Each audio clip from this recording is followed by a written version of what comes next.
There comes a moment in life when you must stop asking, how can I make this person understand me?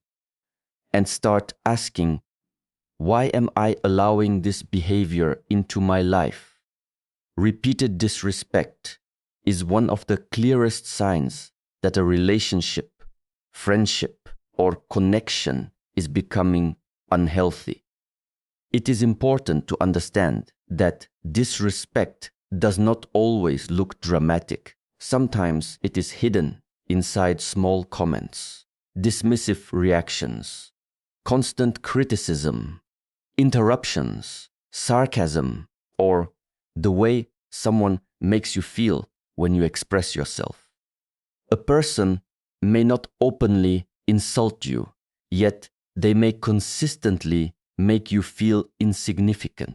They may roll their eyes when you speak, laugh at your concerns, ignore your boundaries, or treat your feelings as if they are an inconvenience. When these behaviors happen repeatedly, you should not continue convincing yourself that they are meaningless. One careless moment does not necessarily define a person, and everyone has moments when they speak without thinking, become impatient, or make a mistake. The important question is what happens afterward. Does the person recognize their behavior? Do they listen when you explain that something hurt you? Do they make an effort to behave differently?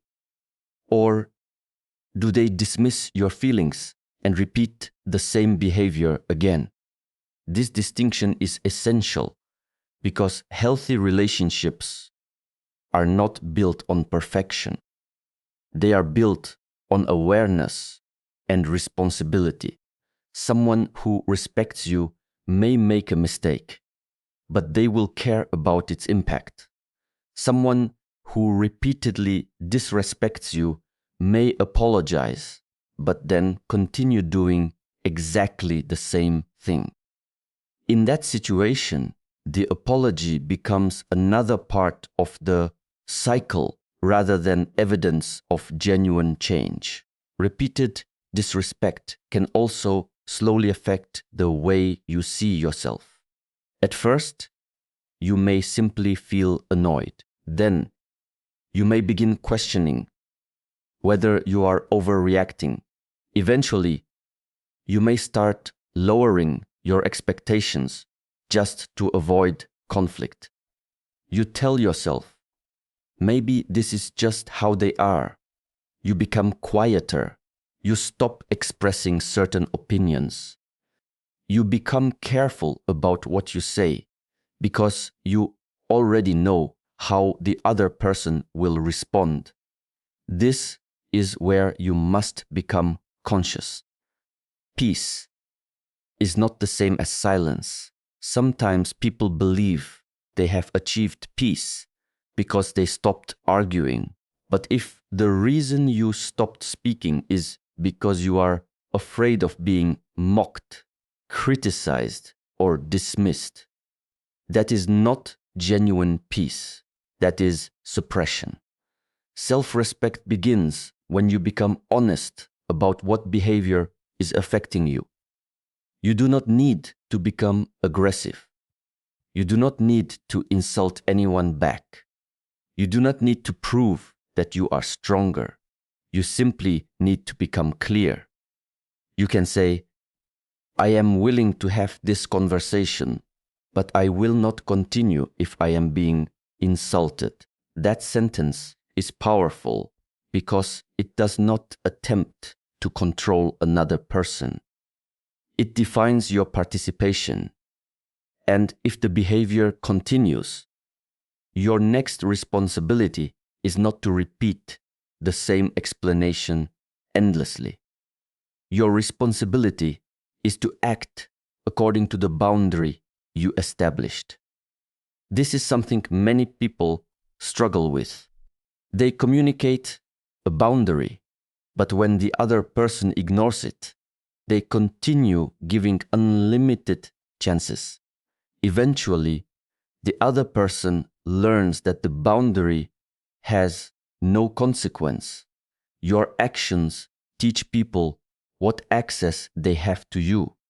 This does not mean you should immediately cut everyone out of your life after one disagreement. It means you should observe patterns. Look at consistency. Look at how someone behaves when they are angry, disappointed, or told no. Character becomes visible when a person does not get what they want. A respectful person does not need to agree with everything you say. They can challenge you. They can disagree with your decisions. They can have completely different opinions. Respect does not require agreement. Respect means they can disagree without trying to destroy your dignity, and you should offer the same in return. You do not protect your dignity by becoming disrespectful yourself. You protect it by refusing to participate in environments where disrespect has become normal. Sometimes the strongest thing you can do is stop explaining yourself to someone who has already decided not to listen. You do not have to convince everyone of your worth. You do not have to earn basic respect. You do not need permission to take your own feelings seriously. When disrespect becomes a repeated pattern, pay attention, not because you should immediately judge the other person, but because your life deserves awareness. The people you allow close to you influence your emotional environment, your confidence, your decisions, and eventually the way you treat yourself. Choose relationships where honesty is possible, disagreement is safe, and mistakes can be repaired through responsibility. And if someone repeatedly shows you that they do not value your dignity, believe the pattern, not with anger, with clarity. Manipulation is one of the most difficult behaviors to recognize because it does not always look like control. Sometimes it looks like love, concern, disappointment, or even vulnerability. A person may make you feel guilty for making a decision that protects your own peace. They may become cold when you disagree with them. They may constantly remind you of everything they have done for you so that you feel obligated to do what they want. The behavior can be subtle, but the result is often the same. You begin making decisions based on their reactions instead of your own values. One of the clearest signs of manipulation is when someone repeatedly makes you feel guilty for having normal needs. You say you need space, and they accuse you of not caring. You say no, and suddenly you are selfish. You express discomfort, and they tell you that you are creating problems. Eventually, you begin questioning whether you are even allowed to have boundaries. This is where you need to slow down and observe what is happening. A healthy relationship allows two people to have different opinions, needs, and emotions. You can disagree without being punished. You can say no without fearing that affection will disappear. You can make your own decisions without constantly managing another person's emotions. Manipulation often creates the opposite environment. You begin thinking, how will they react? Before making a simple decision, you imagine their anger. Before expressing an opinion, you predict their criticism. Before setting a boundary, you prepare yourself for guilt. Your attention slowly moves away from what you actually want and toward controlling the other person's response. That is emotional exhaustion. You are no longer simply living your life. You are constantly managing someone else's emotional state. Another common form of manipulation is emotional punishment. Someone may deliberately ignore you, withdraw affection, create jealousy, threaten to leave, or become hostile whenever you refuse to give them what they want. The goal may not always be consciously planned, but the effect is still powerful. You learn that disagreement comes with a price. Eventually, you begin cooperating not because you genuinely want to, but because you want to avoid the punishment. That the distinction matters. A decision made from genuine choice is very different from a decision made from fear, guilt, or emotional pressure. You should also be careful with statements that turn love into a transaction. If you loved me, you would do this. If you cared about me, you would prove it. After everything I've done for you, how can you say no? These statements can make you feel that you must surrender your boundaries to demonstrate your love. But love should not require the destruction of your autonomy. You can love someone and still disagree with them. You can care about someone and still say no. You can appreciate what someone has done for you without becoming permanently indebted to them. Your kindness should never become a contract that gives another person control over your choices. Another important sign is when someone consistently changes the subject whenever you address their behavior. Instead of responding to what they did, they bring up your past mistakes. Instead of acknowledging your feelings, they accuse you of being difficult. Instead of discussing the problem, they make you defend your entire character. Suddenly, you are no longer talking about what happened. You are defending who you are. This can create confusion because the original issue disappears. You begin apologizing for things you did not even intend to discuss. When you notice this pattern, return to the specific behavior. What happened? How did it affect you? What boundary do you need? You do not need to win an argument. You need clarity. And clarity becomes difficult when you are constantly being pulled into emotional confusion. A strong boundary can be simple. You can say, I understand that you are upset, but I am still allowed to make this decision.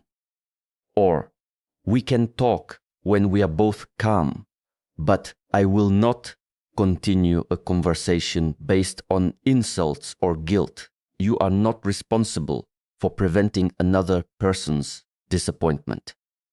Someone can be disappointed with your boundary and still respect it. Someone can disagree with your decision and still love you. Someone can feel uncomfortable without having the right to control you. This is an important distinction because mature relationships make room for discomfort. Not every uncomfortable emotion needs to be eliminated immediately. Sometimes people become manipulative because they cannot tolerate hearing no. But their discomfort does not automatically become your responsibility. You can have compassion without surrendering your freedom. You can listen without obeying. You can understand someone's feelings without allowing those feelings to dictate your choices. The more clearly you understand this, the easier it becomes to recognize when emotional pressure is replacing genuine communication, and when you stop responding automatically to guilt, fear, or pressure. You begin creating space between someone else's reaction and your own decision. In that space, you can think clearly, listen to yourself, and choose your response instead of being pushed into it. Repeated dishonesty can quietly destroy even the strongest relationship, because trust is built through consistency, not promises. When someone repeatedly lies, hides important information, changes their story, or makes promises they have no intention of keeping, the damage goes deeper than the individual lie. You begin losing confidence in everything they say. A simple conversation becomes something you analyze. A promise becomes something you question. And eventually, you may find yourself searching for evidence instead of simply listening. One mistake does not automatically make someone dishonest. People can forget, misunderstand, or make poor decisions. What matters is the pattern and what happens when the truth comes to light. A person who genuinely values your trust will usually acknowledge what they did, accept responsibility, and make an effort to repair the damage. Someone who repeatedly lies may instead deny, minimize, blame you, or create another explanation to cover the first one. This is where you must learn to look beyond words. A person can say, "Trust me," 100 times, but trust is created by what they consistently do when nobody is forcing them to be honest. If their words and actions repeatedly contradict each other, pay attention. You should not have to become an investigator inside your own relationship. You should not feel that you need to check every detail, question every explanation, or constantly wonder whether there is another version of the story. When suspicion becomes a permanent part of your daily life, emotional peace becomes difficult to maintain. Repeated dishonesty also creates an unhealthy cycle. The person lies, you discover the truth, they apologize, you forgive them, and then the same behavior happens again. Over time, you may become attached to the apology rather than evaluating the behavior. You start believing that because they feel sorry afterward, the problem has been solved. But an apology without meaningful change does not rebuild trust. Forgiveness and trust are not the same thing. You can forgive someone for your own peace while still recognizing that their behavior has made them unsafe to trust deeply. Forgiveness does not require you to ignore evidence. Trust must be earned through consistent behavior over time. There is also a difference between privacy and deception.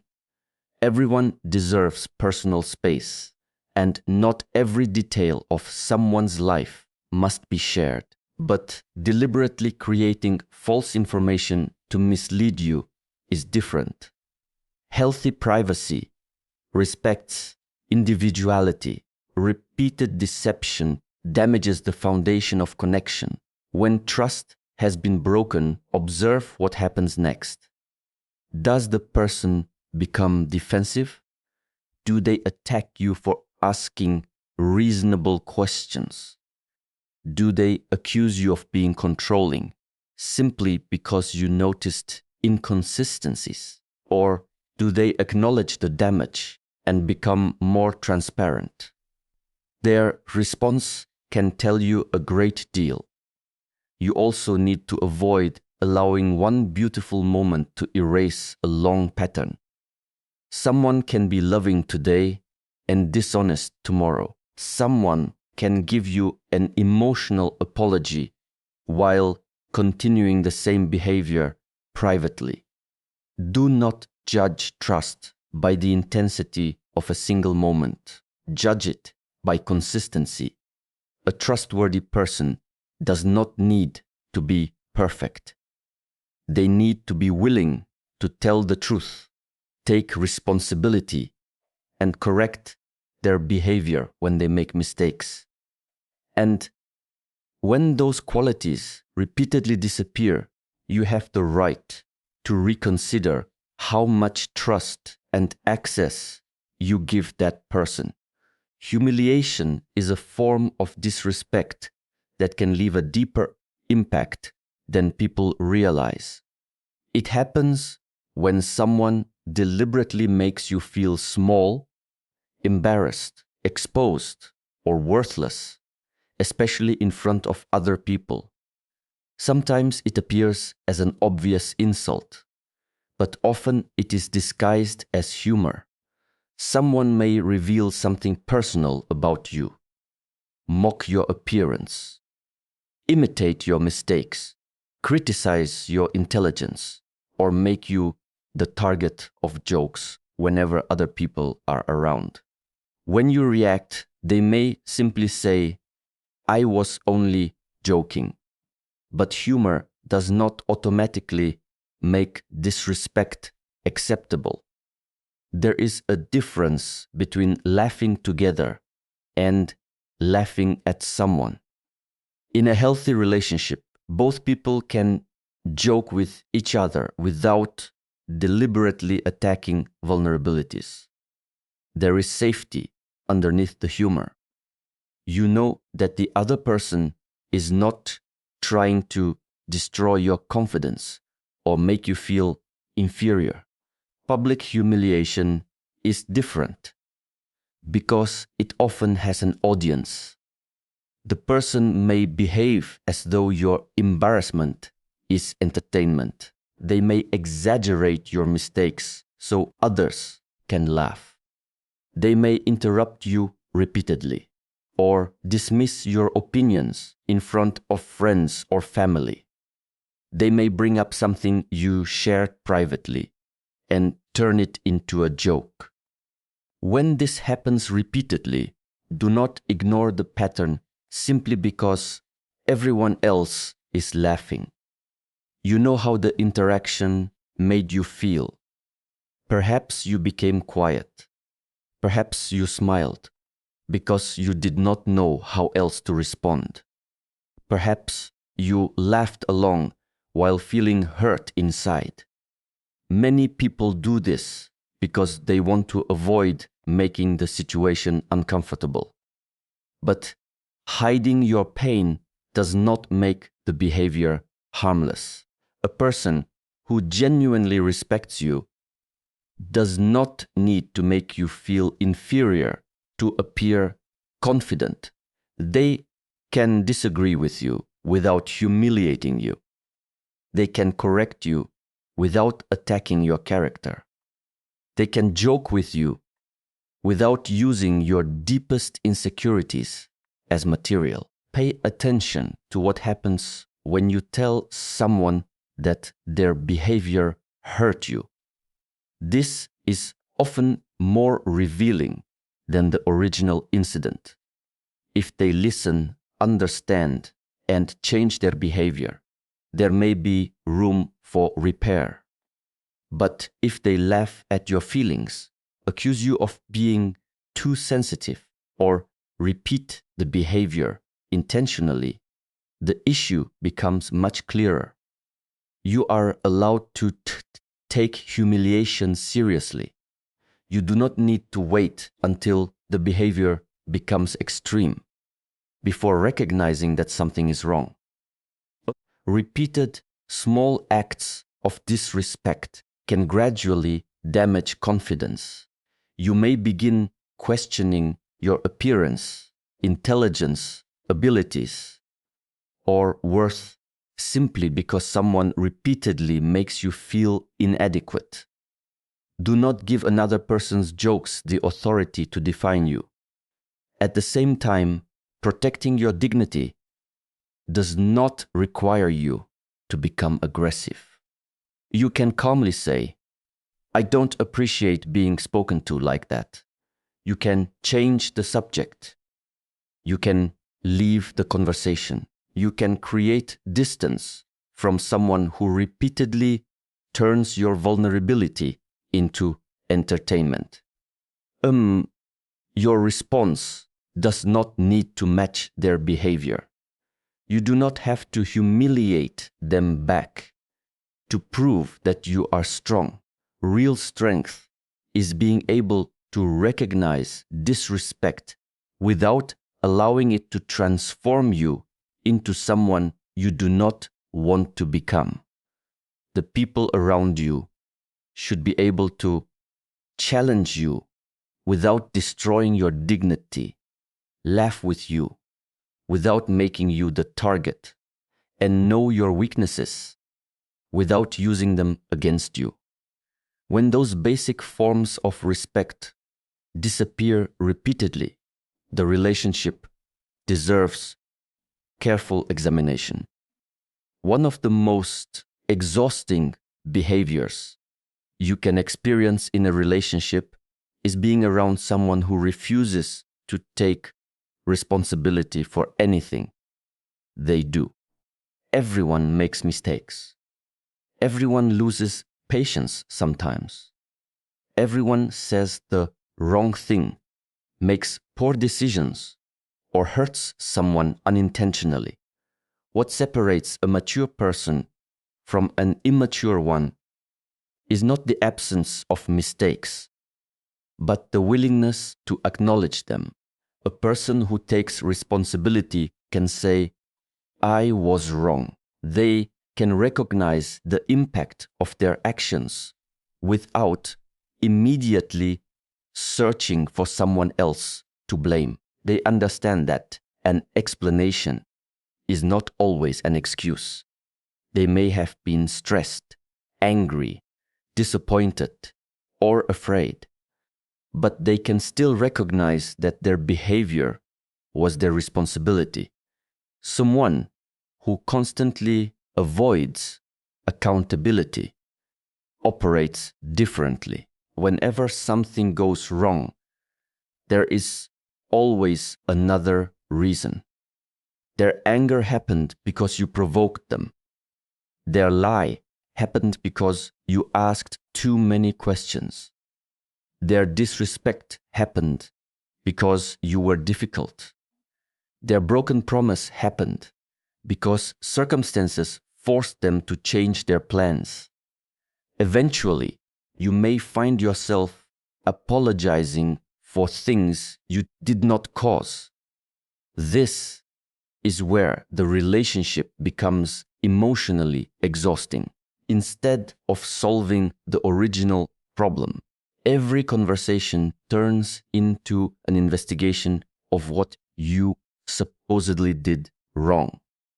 You bring up their behavior, and suddenly your past mistakes become the topic. You say, "That hurt me," and they respond with, "Well, you hurt me last month." You ask for accountability, and they give you a list of your imperfections. Of course, your mistakes matter too. Healthy relationships require accountability from both people, but accountability cannot exist if every conversation becomes a competition over who is more guilty. A mature person can hold two truths at the same time. You made a mistake, and I made a mistake. An unhealthy dynamic often requires one person to carry all the blame. You should also watch for repeated promises without behavioral change. Someone may say, I know I was wrong, but then continue doing the same thing. The words sound responsible, but the pattern remains unchanged. Real accountability eventually becomes visible through behavior. They become more careful. They communicate differently. They recognize triggers. They make an effort to repair damage. They stop expecting forgiveness to erase consequences.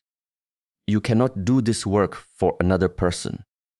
You can explain your feelings clearly. You can communicate your boundaries. You can offer opportunities for repair. But you cannot force someone to develop self-awareness. Another important distinction is between understanding someone's past and excusing their present behavior. A difficult childhood, stressful circumstances, painful experiences, or personal struggles may help explain why someone behaves a certain way. Compassion allows you to understand that complexity, but understanding is not the same as permission. You can have compassion for someone's pain while still refusing to become the target of their harmful behavior. You can say, I understand why you feel this way, but I will not accept being treated this way. That is not cruelty. That is clarity. If every conflict ends with you apologizing while the other person accepts no responsibility, pay attention to that pattern. Relationships become healthier when both people are capable of looking inward. You should not have to become responsible for another person's emotions, choices, reactions, and mistakes simply because they refuse to examine themselves. Their behavior belongs to them. Your response belongs to you. And your boundaries determine what you are willing to participate in. At some point, you have to stop asking yourself how much more you can tolerate and start asking yourself what kind of life you want to live. Because your life is not meant to be a constant negotiation with disrespect, manipulation, dishonesty, humiliation, broken boundaries, and people who refuse to take responsibility for their actions. You cannot control how other people behave. You cannot make someone respect you. You cannot force someone to become honest. You cannot make someone accept responsibility. But you can decide what you will continue to participate in. That decision is where your strength begins. Remember, setting boundaries does not mean you hate people. Walking away does not mean you are cruel. Protecting your peace does not mean you think you are better than others. It means you have finally understood that your life has value. There will always be people who misunderstand your boundaries. There will always be people who become angry when you stop giving them its unlimited access to you. There will always be people who benefit from your silence and become uncomfortable when you finally speak. Let them be uncomfortable. You are not responsible for making everyone comfortable with your self-respect. Sometimes growth means becoming less available to what constantly drains you. Sometimes maturity means accepting that an apology does not automatically restore trust. Sometimes wisdom means recognizing a pattern before it destroys your peace. And sometimes courage means walking away without receiving the explanation or closure you were hoping for. Do not wait until you completely lose yourself before deciding that something is unacceptable. Pay attention to the small signs. Pay attention to how you feel after conversations. Pay attention to whether you are becoming afraid to speak. Pay attention to whether you constantly question your worth. Pay attention to whether you are always apologizing while someone else never takes responsibility. These patterns are information. Use that information wisely. You do not need to become hard-hearted. You simply need to become clear. Remain kind, but have boundaries. Remain compassionate, but have standards. Remain forgiving, but do not ignore patterns. Love people, but do not abandon yourself to keep them. Your peace is not something you should have to beg another person to protect. Your dignity is not something someone else gets to decide, and your boundaries are not walls designed to keep everyone away. They are doors that teach people how to approach your life with respect. So from this moment forward, become more conscious of what you tolerate, not because you want to control others, not because you want revenge, not because you want to prove that you are stronger, but because you finally understand something simple. The way you treat your own peace teaches the world how seriously you take your own life.